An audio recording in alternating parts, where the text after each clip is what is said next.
Boa noite, pessoal da paróquia Santo Antônio. Como é que vocês estão? Mais uma live, mais um dia de live começando. E hoje nós vamos ter uma entrevista muito legal. Nós vamos entrevistar hoje o Frei Clero. Ele é um frei lá de Petrópolis.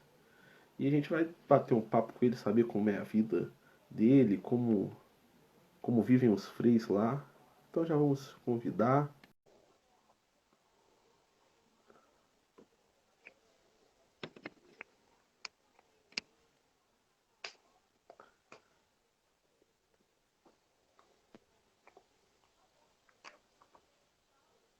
Esperar ele entrar.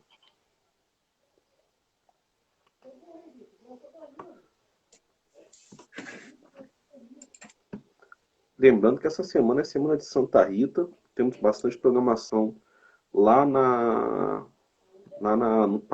no Facebook da Paróquia Santo Antônio. É só vocês irem lá, acessar o Facebook Santo Antônio, Paróquia Santo Antônio. Vocês vão ver a ação da missa de Santa Rita, tá tendo todo dia o trido de Santa Rita, para você vai aí. Assistam. A gente está esperando só a conexão entrar. A gente começa a nossa live com o Frei Clero. Só um minuto. Tá entrando.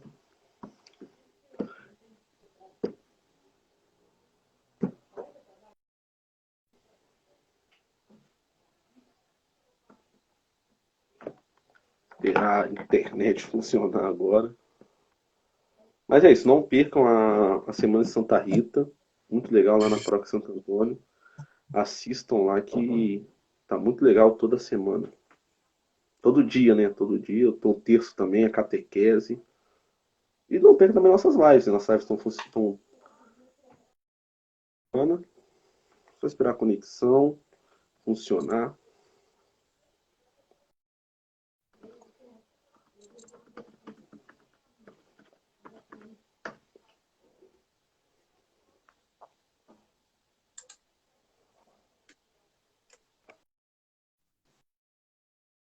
Realmente não tá entrando ainda.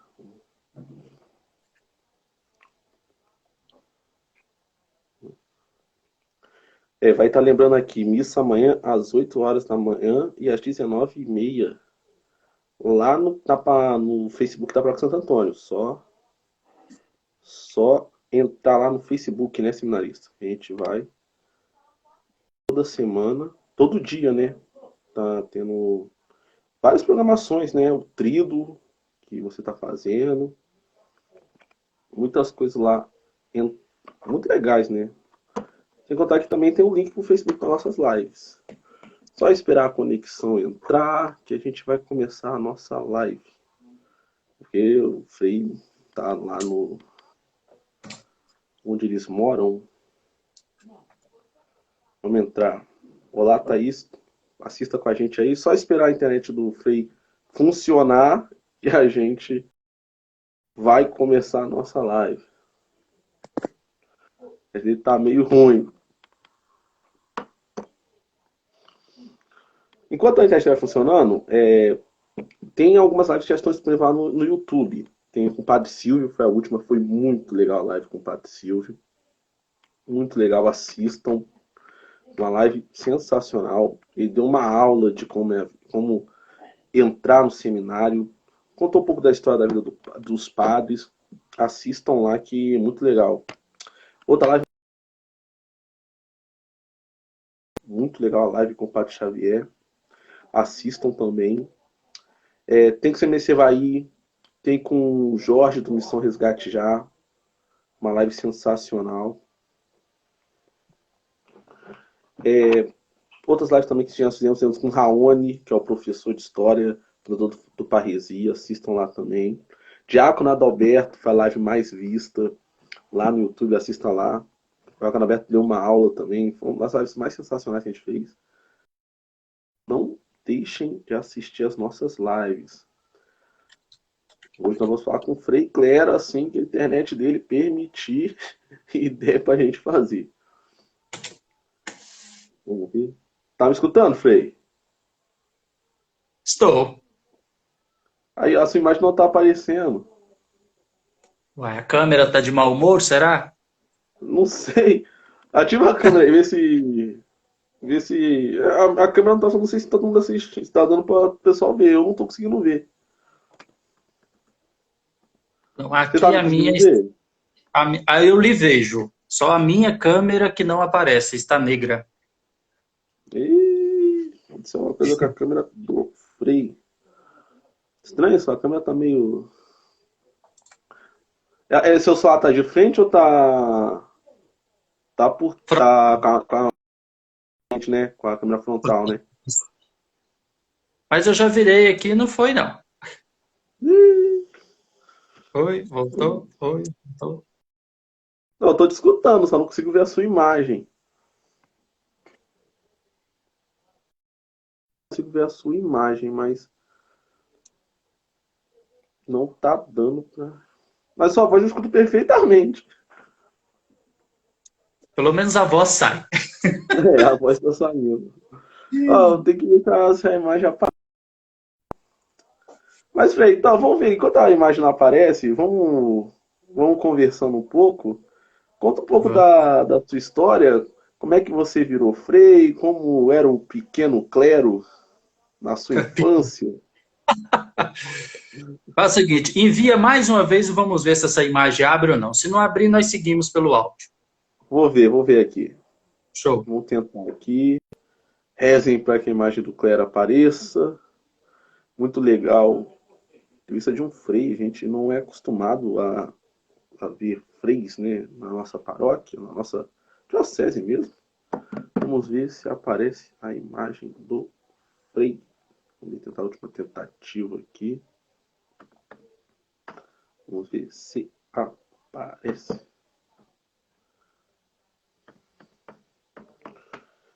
Mas é isso, galera. Assistam nossas lives no YouTube, tá? No Facebook do Juf. Segue o Juf no Instagram.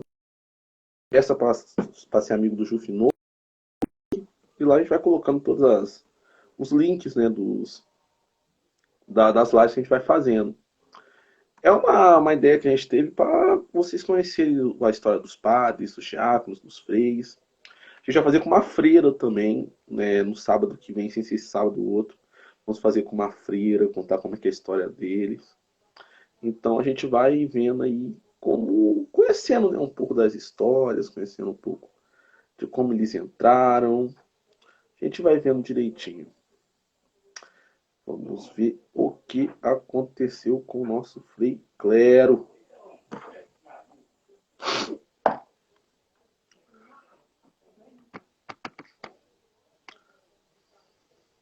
É, Frei, a imagem não tá aparecendo não, hein?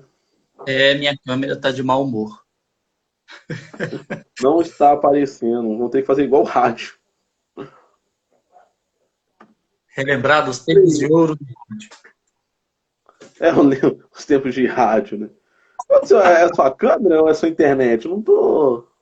Eu não sei, eu acredito que deve ser a câmera do celular, porque a internet não é não. Eu tô praticamente em cima de um roteador, então é impossível que Caraca. seja a internet.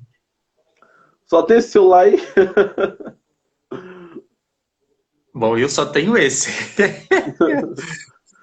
Ai, mas vamos ver o que acontece. Vamos ver o que acontece. A gente volta. Mas vai contando um pouco da sua história. Como é que você entrou pro. É seminário? Onde você. É o convento, né? Aqui é um convento. Como é que você Fala-se entrou pro convento? Como foi a convento história? masculino. Olha, eu Qual que é o nome? entrei em 2000. Aqui é convento masculino. Convento masculino, né? É em Não Petrópolis, tem. né? Isso, Petrópolis, aqui no Quitandinha. Logo na chegada. Como é que você entrou Próximo no, do. no convento, né? Eu entrei em 2014. Né? Só que antes disso, Hum, antes de entrar, tem todo um processo de acompanhamento vocacional. Né? Você vai nas fraternidades, faz os encontros vocacionais. Lá eles começam não, te apresentam todo o carisma capuchinho, tudo direitinho, a forma de ser franciscano, tudo certo. Só que sim. antes de entrar para os capuchinhos, eu fiz um acompanhamento vocacional à distância com os redentoristas. Quando em Sim. 2009 teve a ordenação de um padre redentorista na minha cidade, em Ecoporanga, Espírito Santo. Procura aí no mapa, talvez você encontre aí. Ah, Longe, sim. dá 12 horas de viagem do Rio até lá. E no decorrer Hum, daquela semana, teve uma semana missionária de visitas, caminhadas e muitas coisas que teve. E aí, leve despertar. Não foi uma coisa tão intensa, mas teve um leve despertar, um leve incômodo lá no fundo de o porquê não, talvez eu possa também. E assim foi indo. hum, Depois de passar dessa missão missionária, e eu teve a ordenação do padre, aquela coisa toda, eu fiz um ano de acompanhamento. Só que no fim deste ano, tinha um encontro com todos que fazia dessa mesma forma em Juiz de Fora. E como eu hum, trabalhava, não foi possível conciliar a data do encontro, o trabalho, não me liberaram. Aí, então, eu escrevi para o cidadão que me acompanhava na época e falei que não seria possível a ida, se tinha uma outra data prorrogada.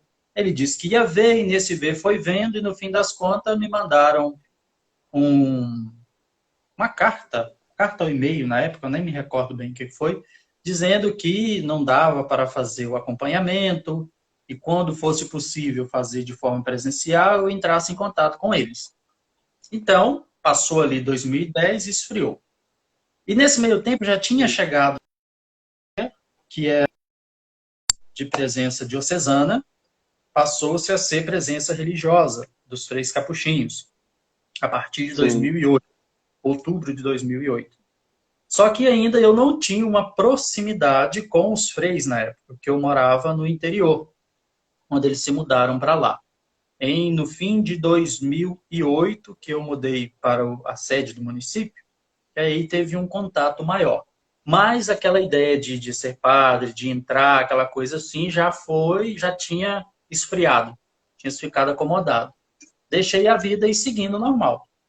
E assim foi. Quando foi em 2011, você tem mudanças, né? A cada capítulo tem mudança a cada 3 anos. E foi um frade novo para lá, recém-ordenado, foi daqui do Rio, Frei Sebastião José. E quando ele chegou lá, ele não tinha carteira de habilitação para ir para as comunidades. E lá a paróquia é grande, são 54 comunidades, é um espaço territorial bem grande, de se locomover de carro, de outra condição não tem circular para ir, é interior. Então, é conduções Hum, próprias. Como ele não tinha carteira, eu tinha recém-tirado, e aí ele me chamou para ir com ele e acompanhar ele nas comunidades, levando, né? E nesse tempo eu uhum. fiquei ali 3 anos com ele, seguindo para as comunidades, e foi. E sempre ele perguntava se eu queria fazer uma experiência, fazer os encontros, coisa e tal. Aí eu disse que não, que já tinha tido vontade, mas aqui já tinha esfriado, e foi indo. 2 anos assim. No terceiro ano, eu fiz uma assembleia diocesana da minha diocese de São Mateus, Espírito Santo. Só que nessa assembleia eu fui, vamos dizer assim, só para preencher vagas, fazer volume, vamos assim dizer.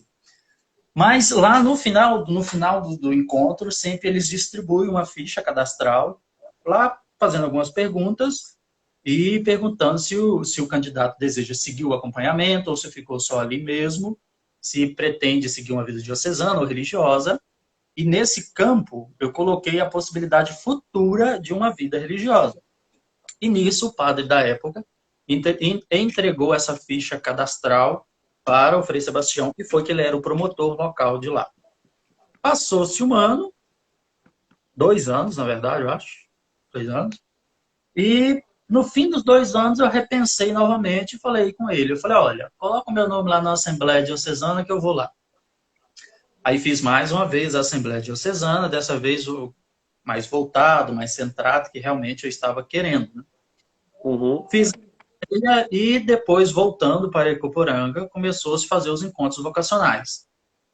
Fez-se um ano de encontros vocacionais, 5 encontros no transcorrer do ano, E lá cada encontro tem a sua temática, né? A apresentação do carisma franciscano, a forma a qual os freis vivem, a forma a qual se procede, e assim foi. No fim deste um ano, é enviado o nome dos candidatos que fez um acompanhamento no decorrer daquele ano para o Conselho de Formação Inicial, para lá ver se são aprovados ou não, se a província acolhe ou não esses novos candidatos. E o meu nome foi aprovado. Então, no dia 14 de fevereiro, 14 não, 17 de fevereiro de 2014, eu entrei para o postulantado, que é a primeira etapa de formação da nossa província, lá na cidade de Itambacuri, Minas Gerais, leste de Minas. Eu fiquei 1 ano e 8 meses, que foi a primeira etapa de formação, que era o postulantado. Depois dessa etapa lá, eu me mudei para Teresópolis, onde foi o meu noviciado, que é 1 ano. Nossa, é um noviciado apenas canônico, não precisa momentaneamente ter o pastoral. Então, só 1 ano canônico. E em novembro de 2016, eu fiz a minha primeira profissão religiosa. Daí, então, fui transferido para o Rio, e lá iria iniciar os estudos da filosofia. Só que não deu por uma questão de tempo e inscrição vestibular. Fui transferido para Petrópolis e aqui comecei, então, a filosofia na UCP. Terminei o ano passado e esse ano eu iniciei a teologia no ITF, Instituto Teológico Franciscano. Resumidamente, é essa a história. Mas aí, como é que é a vida de um frei? Como é que é o dia a dia? Porque eu tenho essa curiosidade, acho que todo mundo tem. Como é a vida de um frei, o seu dia a dia? Como que é? Olha, aqui na fraternidade onde eu moro, como é uma fraternidade que tem estudantes que estão na formação inicial ainda, são chamados freis de votos simples, que todo ano tem que renovar, né?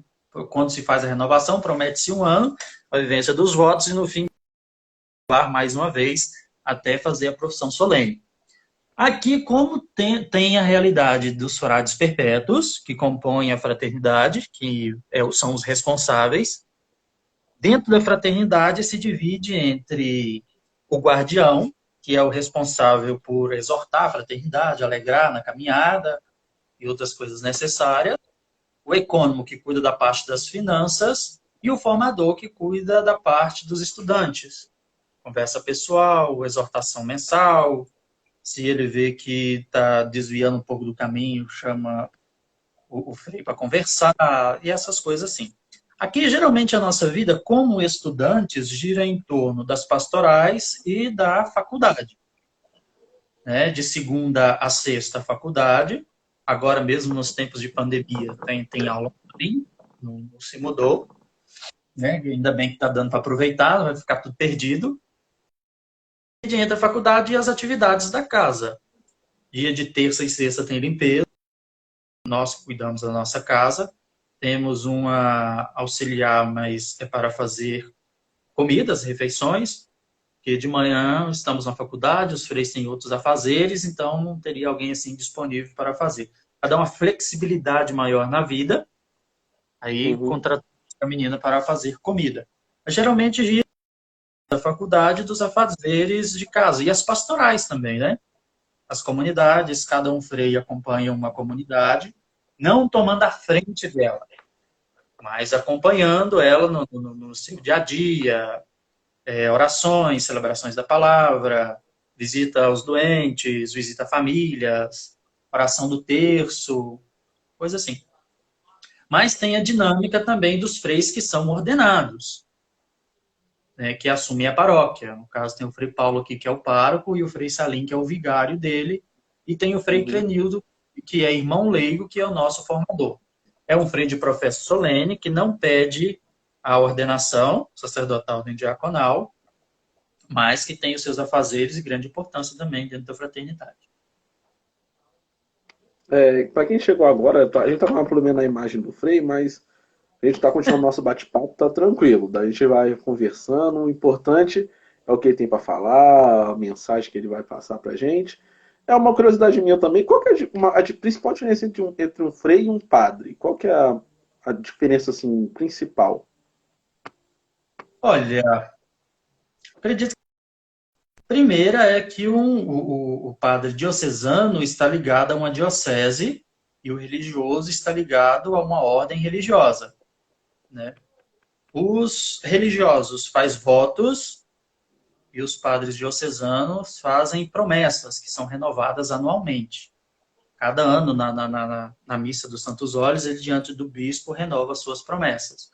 E nós, quando fazemos a profissão solene, não se tem mais renovação. Promete por toda a vida viver que a dinâmica do carisma os votos da pobreza, a obediência e a castidade. E o religioso tem a opção de ficar como irmão leigo, ou seja, o frei que faz a sua profissão solene e se desenvolve em torno de alguma pastoral, alguma assistência social, algo assim, ou deseja receber as ordens sacras, né, que se ordena e vai ministrar os sacramentos numa paróquia, ou também são dentro da província também. Frei e frade é a mesma coisa ou não, né? Mesma coisa, só singularidade de nome. Ah, tá. Entendi. São quantos aí com você que estão nesse convento? Aqui, atualmente, nós somos em 6. 3 estudantes, eu, o Frei Adriano e o Frei Tiago, e 3 frades solenes, que é o Frei Paulo, que é o pároco do guardião, o Frei Clenilton, que é o formador e ecônomo, e o Frei Salim, que é o vigário e colaborador da fraternidade. Mas tem fraternidades maiores. Na Tijuca mesmo, acho que atualmente deve ter em torno de 12, eu acho. Na faculdade Entre... lá? Como? Mas na faculdade lá, né? Não. Não, lá no convento da Tijuca, na Basílica de São Sebastião. Ah, tá, sim, sim. Lá tem um convento também. Então, os meninos no Seminário São José. Ah, sim. Aí tem esse convento de Petrópolis, esse do Rio. Tem mais algum aqui no estado que você sabe ou não? Tem. Atualmente nós estamos, acho que em 9 presenças. Claro que convento de maior porte, em herança de mais de 60 anos, né? Se pensava em construir aquelas coisas grandiosas, construções grandiosas, nós temos os maiores da Tijuca, Uhum. Itambacuri, Minas Gerais, Santa Teresa, Espírito Santo, Petrópolis e Teresópolis, que são presenças nossas há mais tempo, né? Então, se construiu um convento de formas bem estruturado, grande, para acolher os freis, vocacionais, os estudantes, né, que iam aparecendo no decorrer do tempo. As outras casas nossas, paróquias, que são menores, as casas geralmente eram as casas paroquiais, aí chegamos, assumimos, então não se construiu um convento. Vamos dizer que as construções maiores ficam voltadas para as casas de formações, onde se dá para acolher melhor e mais pessoas, né?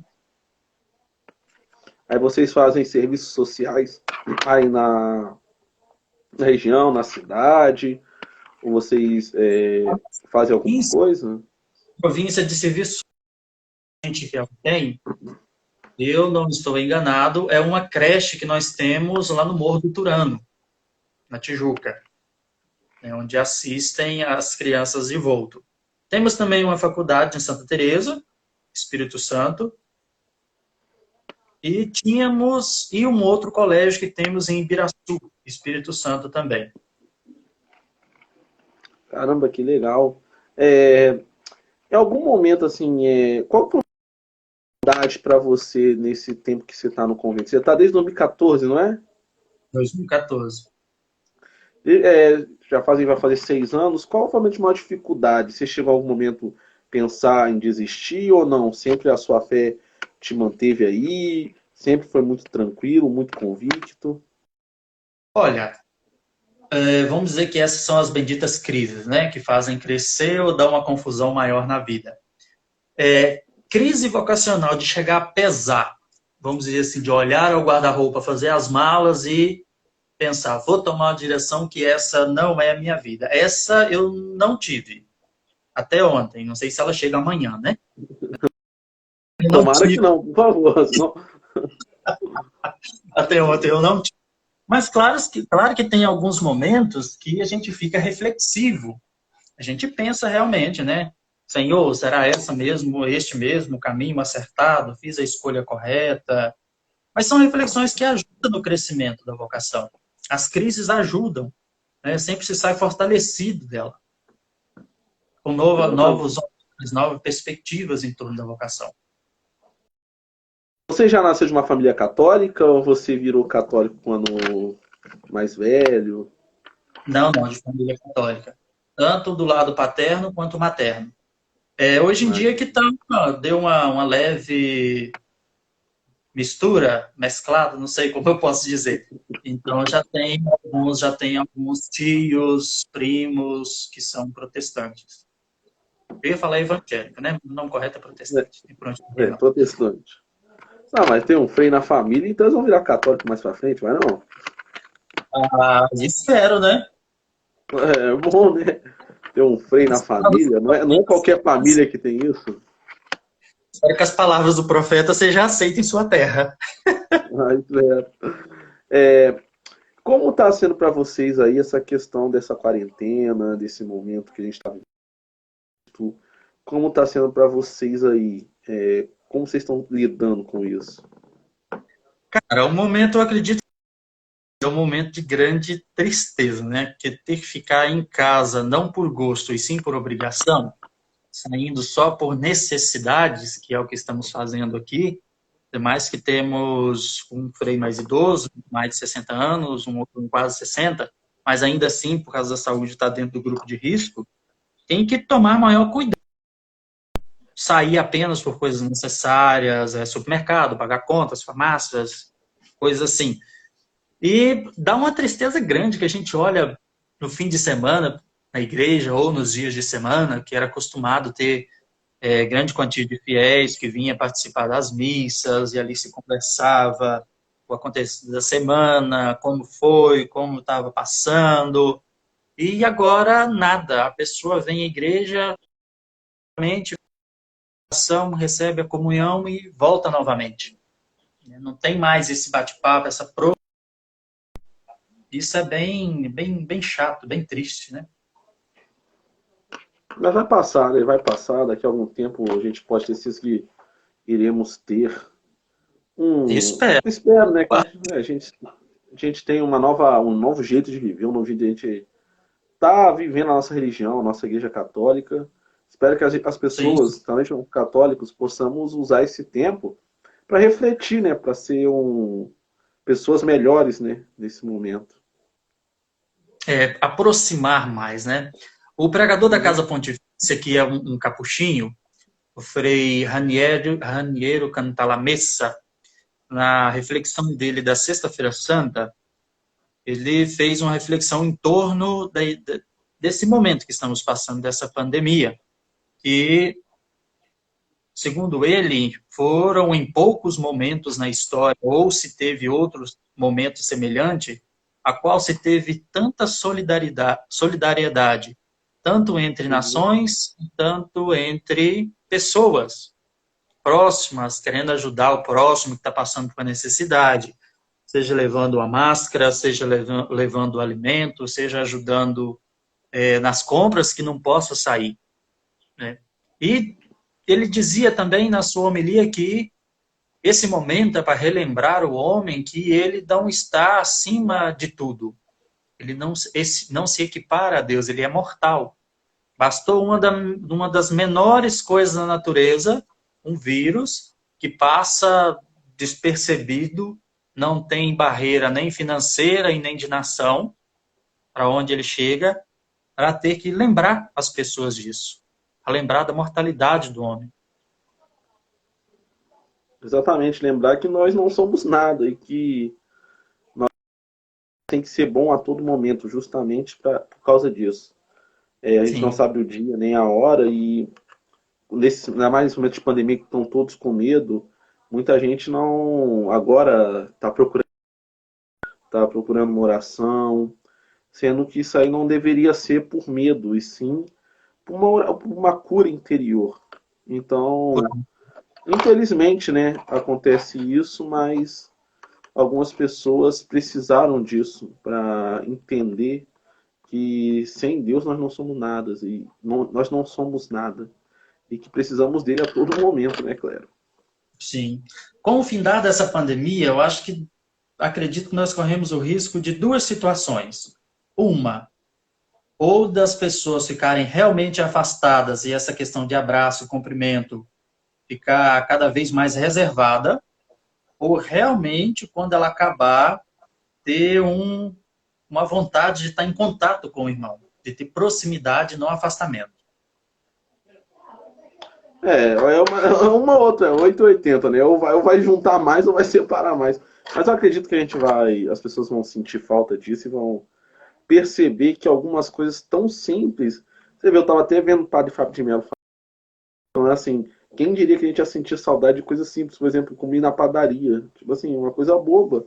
A gente faz todo dia, a gente não dá valor, e hoje a gente vê como é que a gente deve valorizar só o simples fato de a gente poder ir, poder sair, a nossa liberdade, cara. A gente não dá valor à nossa liberdade, à nossa saúde. São coisas que por a gente ter o tempo inteiro, a gente não dá valor, né, Cléber?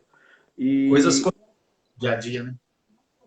né, e coisa do dia a dia, e quando a gente não, e quando a gente perde isso, ou a gente fica inseguro em relação a isso, que a gente começa a ver.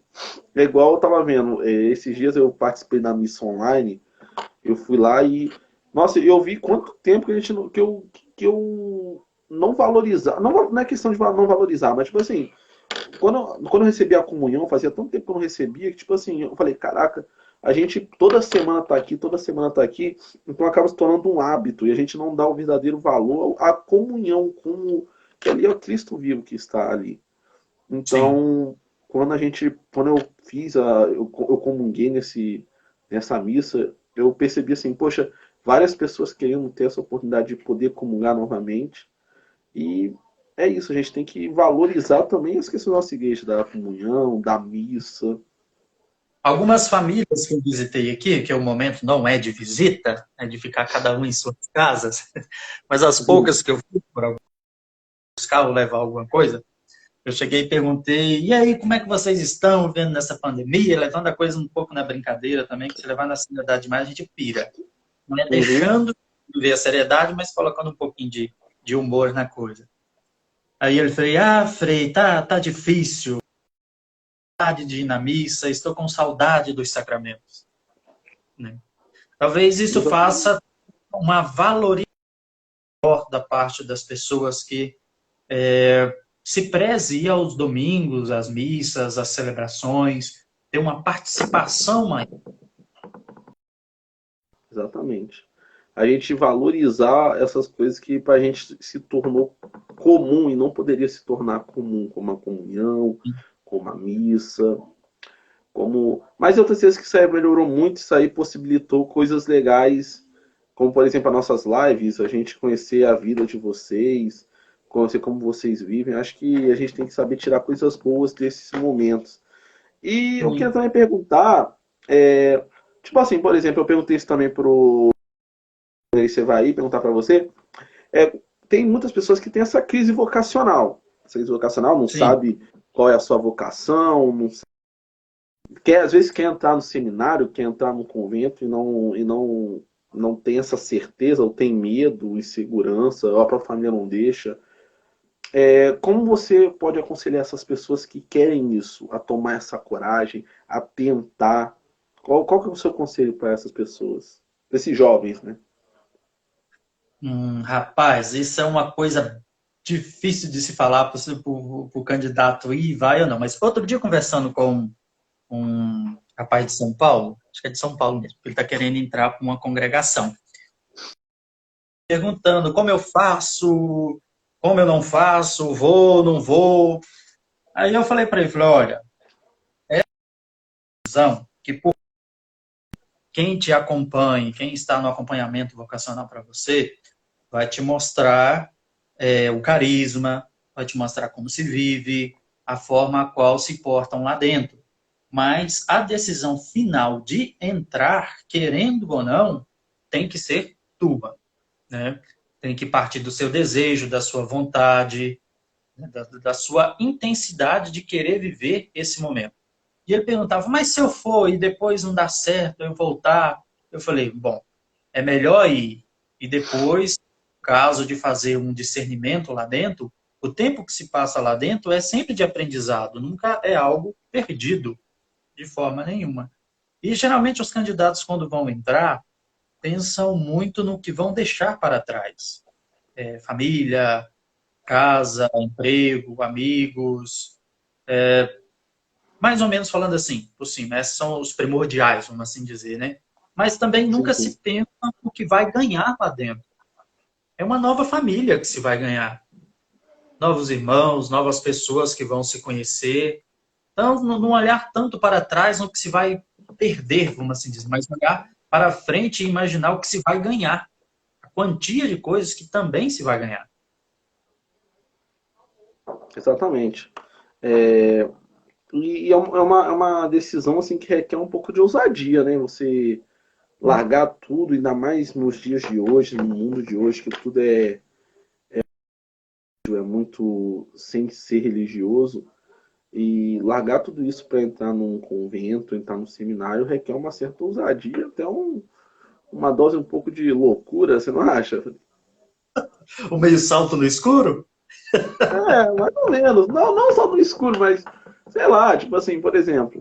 É porque é tão difícil hoje em dia a gente ver isso, né? É por isso que é até legal eu queria conversar com você. A gente vai conversar semana que vem com uma freira também, porque eu acho tão legal, tão bonito, é uma coisa tão assim, difícil, né? Realmente é por amor, né? Pela religião, por Deus. Sim. É uma vida que tem que se pensar. Acredito que também quem vai se casar também tem que fazer uma reflexão. E outro dia eu escutava uma freira que comemorava 50 anos de vida religiosa e perguntaram a ela qual era o segredo dela ter passado aquilo tudo. Aí ela dizia que o segredo para ela era fazer as pessoas que estavam em torno a ela feliz. Ter uma boa vivência, uma boa convivência harmônica. Isso ajuda e muito, com certeza que ajuda. Mas seja a vida religiosa, seja num casamento, é entrar e acreditar que aquela é a escolha certa e que Deus vai estar presente ali em todos os momentos na sua vida. Nos Com momentos de alegria, certeza. nos momentos de aridez, que em toda a vida tem seus momentos de aridez, né? Madre Teresa que disse isso, passou 15 anos de aridez, sem sentir a presença de Deus. Então, as noites escuras faz parte da vida, tanto vocação matrimonial ou religiosa. O negócio é como discernir nesse momento de aridez. Fazer dele um momento de crescimento e não de reprimir. Né? E no primeiro momento também pensar em querer sair. Não, não é assim, né? Nunca tomar decisão de cabeça quente. Sim, depois de uma boa reflexão, colocar as coisas em cada um em seu devido lugar. Vocês usam aquelas bem mesmo, aquela marrom com a corda amarrada. O que significa aquela corda? Tem alguma curiosidade? Ou O hábito, né? o É, hábito? Francisco, quando vestiu o hábito, ele queria algo simples, né? Muito mais simples, porque na época, em 1200 e alguma coisa, já tinha bastante ordens religiosas com suas regras. E ele quis ter algo diferente, né? Algo totalmente simples. Primeiro que ele não pensava em fundar uma ordem religiosa, né? Ele escolheu um estilo de vida para ele, e não um estilo de vida para outras pessoas. E nesse escolher simples, que ele se despoja dos bens do pai e quer viver de forma totalmente simples, ele escolhe essa era uma túnica feita de saco e apenas amarrada ao meio por um cordão, né? Foi, Uma foi roupa criação do São Francisco? o hábito dele. Uma túnica, né? Uma túnica marrom com um cordão ao meio. Caramba, que legal. É baseado, né? Eu não sabia disso não, que legal, cara. É, mas tem Rústico, algum né? significado? Não, é só significa mesmo a questão da pobreza, né? De toda a humildade dele. Do hábito é a questão de se vestir simples, de forma Uhum. simples. Você dá os, né? Isso, capuchinhos. Frades Aí, menores, capuchinhos. qual que é a Dentro do diferença da Ordem dos isso. Capuchinhos? Tem alguma diferença? A diferença é apenas datação de reforma, né? Depois do surgimento do franciscanismo, em 1200 e um pouquinho, que eu não me recordo da data certinha agora. Então, como muitas ordens religiosas que crescem, vão surgindo e vão crescendo, crescendo no decorrer do tempo, então chega em um determinado ponto que ela cresce e alguns acham que se afasta do carisma primeiro do seu fundador. Então começam a ter as aparecendo. Os capuchinhos surgiram em 1525, se eu não estou perdido. Deixa eu olhar meu livro que eu não perco. É antigo, 1500, hein? quase 500 anos. Não é Ah, não, não tão é idoso. nada. Quase 500, está cedo ainda, tá jovem. 1523, mais ou menos, É um 1525. menino. 1525. Então, três frades que já eram tá no ramo franciscano quiseram viver uma vida mais simples, né? Acreditando estar voltando à sua origem. Toda reforma é isso, querer voltar para a origem do seu fundador. Essa ideia que os três tiveram também não tinha ideia de formar ordem, né? Queriam apenas a aprovação para simples, simplesmente ter a contemplação, a fraternidade e a pobreza para ter essa proximidade para com os pobres, né? Só que, assim como Francisco, eles também tiveram outros que esse estilo de vida e seguiram, chegando a ponto de ter mais de 32 mil frades na Caramba, época do, né, no 1500, 1500 não, 1700 por aí fora, que é o auge da família Capuchin. E teve um grande número de frades espalhado por toda a Europa, tendo fraternidades em diversos do mundo. E atualmente são bem diversificados. O Brasil, caramba. quase todos os estados têm capuchinho. Você tem noção de quantos frades capuchinhos tem no Brasil ou não? Muita coisa. Olha, tinha uma estatística que eu vi, me parece que estava em torno de 15 mil. Caramba, muita gente. De tempos em Aí, tempos, atualizações, né? Então, mas aí depois que vocês terminam a faculdade, saem do convento, vocês podem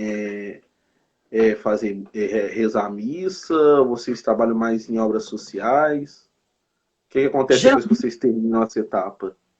geralmente, depois que termina a formação inicial, vamos assim dizer, que é a formação própria, os 3 primeiros anos, voltado para os estudos da ordem, que é os escritos, a constituição, documentos, tem uma profundidade maior, tanto do franciscanismo e tanto dos escritos capuchinhos também, né? Esta etapa, como a nossa vida agora gira em torno de paróquias, então, os que se ordenam são direcionados para algumas de nossas paróquias. E lá vão exercer, seja o ofício de pároco, seja de vigário, e lá dentro dessa paróquia fica enganjado nos movimentos que ela tiver, né? Se a paróquia tiver algum movimento social, ele vai enganjar lá. De acordo com a realidade de cada paróquia, lá o frei se desenvolve lá dentro. Os que não desejam se ordenar, pode escolher uma assistência social, uma enfermagem, fazer e prestar assistência. Mas aí Seja ele continua com o título de frei ou não? assim, sim, continua. Não se Mas retira aí isso, não não. pode rezar a missa. Não pode ir O assumir irmão, uma paróquia, uma comunidade. o irmão leigo, não. Os sacerdotes, sim, têm obrigação de celebrar.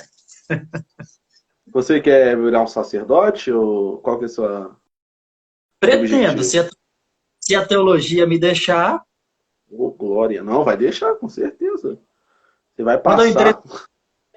me perguntaram aí, professores, eu acho que estava na aula Filosofia da Ciência, se eu não estou perdido, Filosofia da Religião, uma coisa assim. Aí o professor perguntou, e você, deseja ser sacerdote, ficar sendo irmão dele? Eu falei, bom, eu desejo. Vamos ver se a filosofia, a teologia vai deixar eu ser. Não, vai com certeza. Com certeza irá deixar. Tá Filosofia com notas deixou. boas? E agora? As notas estão boas? Como? As notas estão boas?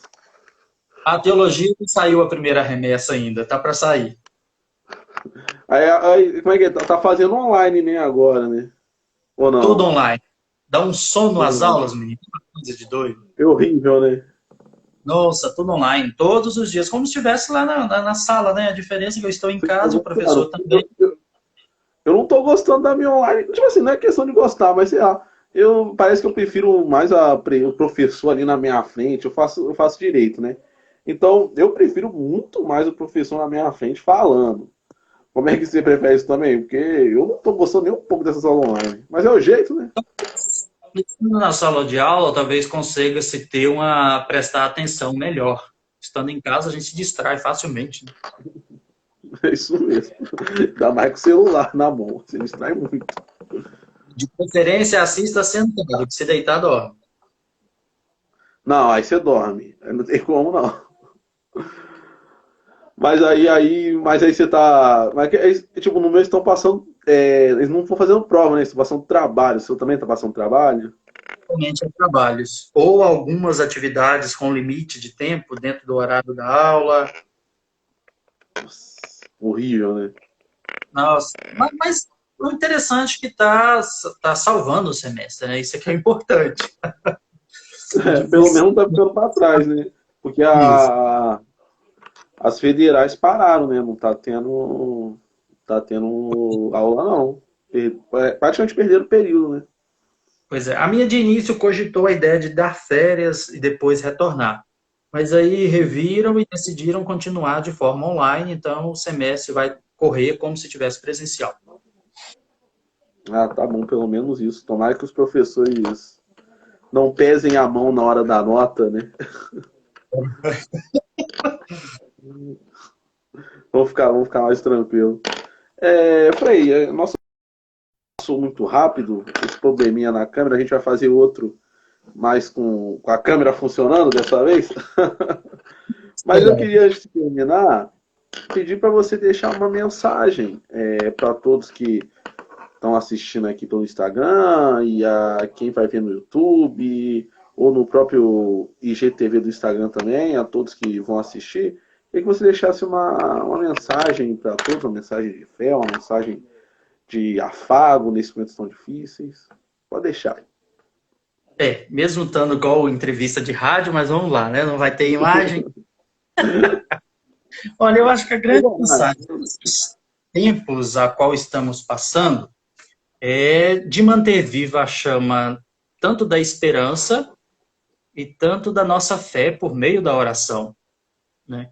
Que a humanidade sempre teve grandes momentos de calamidade e passou por todos eles. Sobreviveu. Também nós vamos sobreviver nesse momento e não perder a nossa esperança, de forma nenhuma. Manter os olhos fixos no Senhor, nunca perder ele de vista, de forma nenhuma.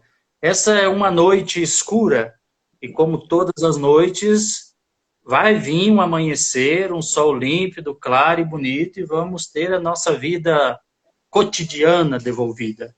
Então, é manter firme essa nossa esperança e manter os olhos fixos no Senhor, dobrando os joelhos e rezando com todo o fervor possível e cabível. Tá, por aceitar o convite. Desculpa ter tomado seu tempo, ter feito as Nada, perguntas, mas muito obrigado por ter aceitado, tá? E espero ou que nada. a gente, depois dessa quarentena, a gente se encontrar, fazer uma visita aí nesse convento. Nosso grupo de jovens, a gente tem um grupo de jovens aqui em Volta Redonda. conhecer a vida pessoalmente aí, ver a vida, como é que vocês vivem, né? Qualquer dia a gente vai fazer uma visita aí. Sim, apareça aqui quando vir a Petrópolis. É uma alegria recebê-los aqui no nosso convento. Tomar um café. Obrigado. Opa, aí sim. Clério, muito obrigado, tá? Muito obrigado de coração por ter aceitado o convite, tá? Por nada, dizendo que quer vir também. Você já é Vai convidado. trazer. Ele vai ser convidado já. Fred, Obrigadão, tá, Clério? por nada, meu santo. Eu que agradeço pelo convite. Espero que da próxima a câmera funcione. Algo melhor. Vai funcionar assim. Mas o importante é a mensagem, é o que você passou. Isso é que é importante. Certo. Falou, Cléber. Obrigadão, tá? Um abraço, fique com Deus. Uma Um boa noite a abraço. Boa noite. Então, pessoal, deu para fazer entrevista, foi legal. A gente deu para o bate-papo. E é isso. O importante é a mensagem, é o que ele passou, é conhecer um pouco da vida dos freis. E é isso. A gente saber quantos sacerdotes tem aí levando a nossa Igreja Católica para frente, pregando a palavra do Senhor, e é isso. A gente vai postar nosso vídeo no YouTube, mas amanhã. Então assistam lá, siga o YouTube da Paróquia Santo Antônio, siga o Facebook, siga também o Instagram da Paróquia Santo Antônio, o Instagram do JUF. Não quer funcionar, né? Tá bom. E segue a gente vai fazendo mais lives. Nossa igreja nessa quarentena. Um abraço, galera. Tudo de bom para vocês. Deus abençoe.